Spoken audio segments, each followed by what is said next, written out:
미스바에 보인 이스라엘 총회는 베냐민과 전쟁을 결정했고 베냐민 지파 역시 전쟁의 결단으로 응수했습니다. 이스라엘 총회의 군대는 40만 명이었고 베냐민 지파의 군대는 약 2만 6천 명이었습니다.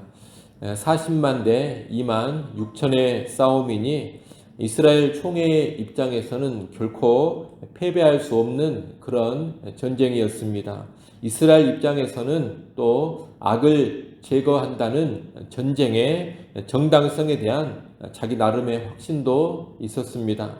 하지만 그들은 이 전투에서 두 번이나 참패를 당합니다. 그리고 이 두 번의 패배를 거치면서 자기들의 잘못, 문제를 깨닫습니다.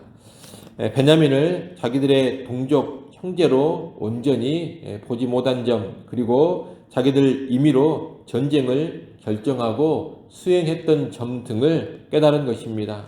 하나님은 자신들의 잘못을 깨닫고 하나님 앞에 자복하며 겸손히 묻는 이스라엘 총회에 승리를 보장하시며 다시 전투를 하게 하십니다. 오늘 본문에 기록된 세 번째 전투에서 이스라엘은 매복과 양동 작전을 펼쳤습니다. 앞서 두 번의 전투에서 승리해 의기양양해지고 자만심에 사로잡혔던 베냐민 지파는 이 이스라엘 총회의 공격에 속수무책으로 패하고 말았습니다. 세 번째 전투의 결과 베냐민 지파는 2만 5천 명이 죽임을 당했고 600명만이 광야로 도망쳐 겨우 목숨을 부지했습니다. 베냐민 지파의 남자들이 거의 다 죽임을 당하기에 이른 것입니다.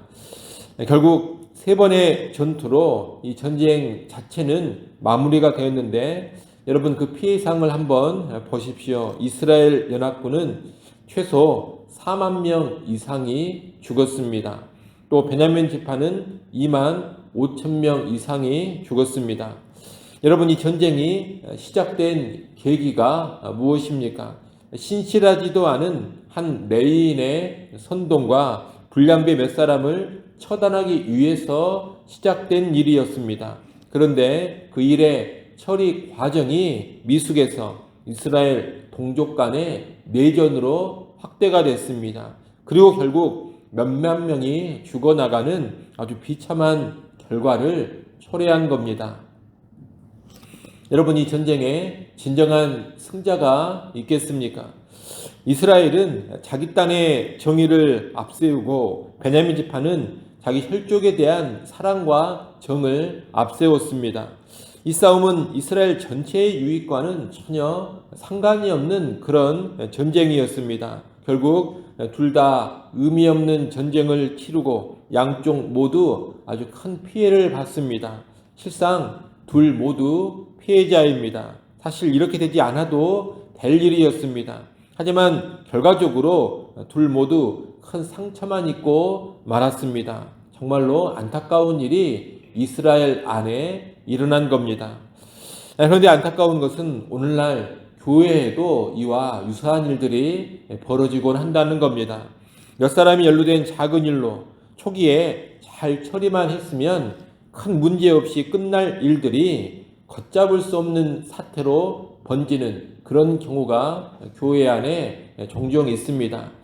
분명 어떤 문제가 있기는 합니다. 어떤 죄의 문제, 악의 문제가 벌어졌습니다. 지도자의 문제일 수도 있고 성도의 문제일 수도 있습니다. 또한 이단의 침투로 인한 문제일 수도 있습니다. 그런데 그 문제를 처리하는 과정에서 차분하게 총체적인 진실을 파악하는 데 실패해야 합니다. 한쪽에서는 자기 딴의 일방적인 정의를 부르짖고 또 한쪽에서는 편협한 애정과 사랑을 부르짖으면서 온전한 사건의 실체를 파악하지를 못하게 됩니다. 이 과정에서 선동과 흥분이 나타나게 되고 개인적인 분노와 복수심 또 섣부른 결정과 행동들이 뒤얽히면서 걷잡을 수 없는 혼란에 빠져드는 겁니다. 그래서 교회가 내전에 들어가 버립니다. 사탄 마귀와 싸워야 할 교회가 내부의 동료 그리스도인들끼리 죽도록 싸우는 겁니다. 서로를 악으로, 서로를 사탄으로 규정하면서 동족 간의 전쟁이 펼쳐집니다. 그 결과는 항상 파탄입니다. 양쪽 모두 큰 상처를 입고 끝납니다. 그리고 교회는 힘을 잃어버리고 영향력을 상실해버리고 주저앉아 버립니다. 여러분, 그런 교회가 한둘이 아니라는 것을 알아야 됩니다. 우리는 이런 싸움은 절대 하지 않아야 합니다. 여러분, 어떤 문제가 발생하면 절대로 흥분하지 않아야 되고 절대로 누군가의 선동에 휘말리지 않아야 합니다. 일의 전모, 사건의 실체를 차분하게 그리고 충분히 파악해야 합니다. 그 뒤에 진실과 정의를 추구하되 사랑 안에서 행해야 합니다. 정리할 사람을 정리하고 징계할 사람을 징계하면 되는 겁니다. 또 요직에 앉히지 않아야 하는 사람은 절대로 요직에 앉지 못하게 하면 되는 겁니다. 최대한 화평 가운데 문제를 처리해 가야 합니다. 그것이 성숙한 태도입니다. 이런 성숙한 태도가 있으면 작은 아픔으로 해결할 수 있는 일이 대대적인 교회 내전으로 커지지 않습니다. 성숙한 태도가 있으면 불필요한 내전 끝에 양쪽 모두 상처 입고 패배하는 그런 일이 벌어지지 않습니다. 이를 꼭 기억하시고 여러분, 어떤 교회 문제가 일어난다면 그런 문제들 앞에서 꼭 성숙한 태도를 지닐 수 있기를 바랍니다. 오늘 본문에서 우리가 또 하나 봐야 할 것이 있습니다. 그것은 이스라엘 총회가 하나님께서 승리를 보장하시고 허락하신 세 번째 전투를 무리하게 수행하고 있다는 겁니다. 이스라엘 연합군은 베냐민 지파의 군대와 세 번째 전투를 해서 18,000명을 죽이는 큰 승리를 거두었습니다. 이 18,000명을 죽이고 이긴 승리에서 이미 전쟁의 승패는 결판이 났습니다. 그런데 이 승리 후에 이스라엘 총회가 어떻게 하느냐? 45절 말씀을 한번 보십시오. 45절 말씀 우리 같이 읽습니다. 그들이 몸을 돌려 광야로 도망하였으나 림몬 바위에 이르는 큰 길에서 이스라엘이 또 5,000명을 이삭 줍듯 하고 또 급히 그 뒤를 따라 기돔에 이르러 또 2,000명을 죽였으니, 이스라엘 연합군은 베냐민의 패잔병들을 추격해서 5,000명을 죽이고 이어서 또 2,000명을 죽입니다. 이삭 줍듯 했다, 이런 표현이 나오는데, 이삭 줍듯 했다는 것은 저항할 기력이 전혀 없는 자들을 아주 수월하게 죽였다라는 것을 의미합니다. 이스라엘 총회는 지금 저항할 힘이 전혀 없는 베냐민의 패잔병들을 계속해서 죽여가고 있는 겁니다. 또 48절 말씀을 한번 보십시오. 48절 말씀도 함께 읽습니다. 이스라엘 사람이 베냐민 자손에게로 돌아와서 온 성읍과 가축과 만나는 자를 다 칼날로 치고 닥치는 성읍은 모두 다 불살랐더라. 여기서는 이스라엘 연합군이 더욱 잔혹한 일을 행합니다.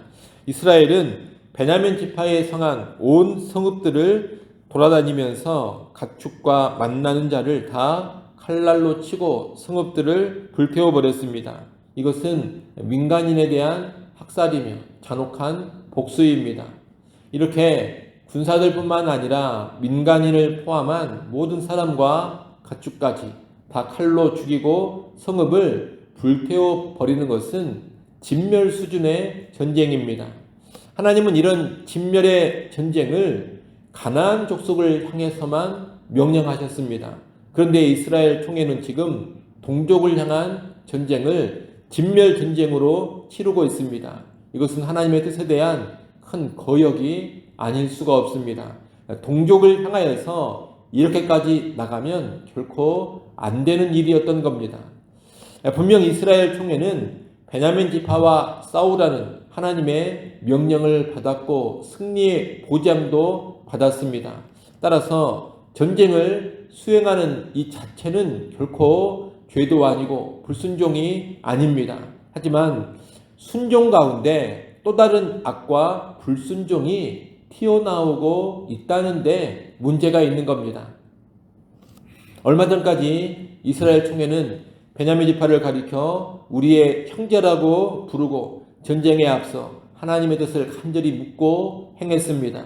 나름 괜찮은 모습을 보여줬습니다. 그러더니 또다시 전쟁에 들여지고 승리하는 가운데 그릇된 방향으로 나가버린 겁니다. 동족의식이 다시 사라져버리고 잔인해졌습니다. 하나님의 뜻을 이탈해버렸습니다. 우리는 이 모습을 또한 경계해야 합니다. 우리는 순종하면서도 또 다른 불순종을 할 수 있다는 것을 알아야 합니다. 또 분명한 하나님의 뜻을 행하는 과정에서도 죄를 지을 수 있음을 알아야 합니다. 그런데 그런 순종은 온전한 순종이 되지 못한다는 겁니다. 우리는 순종하되 온전한 순종을 해야 합니다. 불순종이 섞여 있지 않는 정결한 순종이 나오도록 해야 하는 겁니다. 물론 연약한 우리는 그러기가 쉽지 않습니다. 우리는 하나님의 뜻을 행한다고 하면서도 그 안에 불순한 동기나 그릇된 태도가 뒤섞이곤 합니다. 하나님의 영광을 위해 하는 일이면서도 다른 의도가 개입되기도 합니다. 하나님 말씀에 순종하기 위해 시작했던 일이 어느 순간에 그릇된 방향으로 가버릴 때도 있습니다. 그런 경우들이 사실 많습니다. 그래서 참으로 순전하게 순종하는 것이 쉬운 일은 아닙니다. 하지만 그럼에도 불구하고 우리는 늘 깨어 우리 자신을 살피면서 순종의 불순물들을 제거하고자 해야 합니다. 우리는 우리 자신을 잘 살펴야겠습니다. 혹시라도 나의 순종 가운데 그릇된 동기가 틈타지는 않았는가? 순종의 과정에서 잘못된 방법을 쓰고 있지는 않는가? 말씀에 순종한다는 명분으로 또 다른 하나님의 말씀을 거역하고 있지는 않는가? 하나님의 뜻을 이룬다면서 부당한 일들을 행하고 있지는 않는가? 하나님이 정하신 선을 넘는 과도한 열정에 사로잡혀 있지는 않는가? 여러분, 이러한 것들을 언제나 돌아볼 수 있어야 합니다. 그리고 그런 양상이 혹시라도 발견이 된다면 그런 불순물들을 신속하게 회개하면서 제거하고자 해야 합니다. 그런 영적인 깨어있음, 영적인 근신이 있을 때에만 우리는 온전한 순종으로 나아가게 되는 것이고 정결한 순종을 하게 되는 겁니다. 아무쪼록 우리는 우리 자신을 언제나 정직하고 세심하게 살피면서 순전한 순종으로, 깨끗한 순종으로 나아갈 수 있기를 간절히 바랍니다. 기도하겠습니다. 하나님 아버지, 오늘의 말씀을 통하여 배울 것을 배우게 하시고 지혜를 얻게 하여 주옵소서. 교회 안에 죄의 문제, 악의 문제를 대할 때 성숙하게 처리할 수 있기를 간절히 바라고 원합니다. 편협한 시야를 버리게 하시고 누군가의 선동에 휩쓸리지 않게 하여 주옵소서. 흥분하지 않게 하시고 차분한 가운데 총체적인 진실을 먼저 파악하게 하시고 그 이후에 사람 가운데 정의를 구현하는 성숙한 태도를 꼭 갖게 하여 주시옵소서. 또한 우리가 하나님께 순종할 때 불순물이 섞이지 않는 깨끗한 순종, 온전한 순종, 순전한 순종을 행하게 하여 주옵소서. 아버지 하나님, 죄악된 모습이 섞여있는 순종, 불순종이 함께 가는 순종, 하나의 말씀을 순종하면서 또 하나의 말씀을 거역하는 그런 모습이 아니라 참으로 하나님 앞에서 온전하고 정결하고 깨끗한 순종으로 나아가는 우리 모두가 되게 하시고 우리 교회가 되게 하여 주시옵소서.